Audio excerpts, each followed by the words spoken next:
দুপুর ঠিক 12টা বাজতে আর মাত্র 1 মিনিট বাকি। মন্দির চত্বর নিঃশব্দ আর উত্তেজনা ভরা। সবাই অপেক্ষা করছে সেই অলৌকিক মুহূর্তে দেখার জন্য, যখন রামলালার মূর্তির কপালে পড়বে সূর্যের একটি উজ্জ্বল তিলক। প্রতিদিন এই দৃশ্য ঘটে, কিন্তু কেমন করে? তরুণ রাহুল প্রথমবার অযোধ্যায় এসেছে। ছোটবেলা থেকে সে শুনে এসেছে রামলালার সূর্য তিলকের গল্প, কিন্তু আজ সে এসেছে একেবারে চোখে দেখতে সেই জিনিসটি।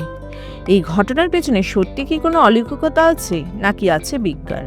দুপুর ঠিক 12টা, রাহুলের চোখ স্থির হয়ে গেল মূর্তির কপালে। একটি সোনালী আলোর রেখা ধীরে ধীরে নেমে এসে স্পষ্টভাবে ছুঁয়ে গেল রামলালার কপাল।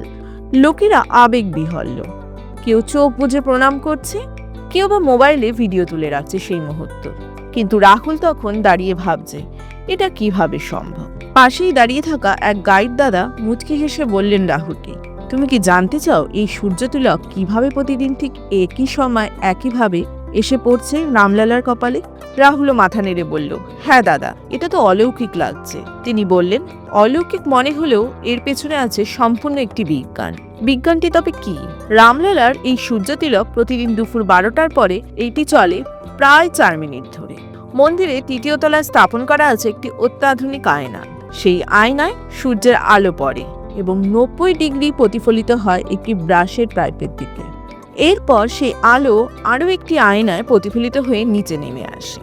3টি বিশেষ লেন্স ব্যবহার করে আলোকে ফোকাস করা হয়, যাতে সেটি ঠিক মূর্তির কপালে গিয়েই পড়ে।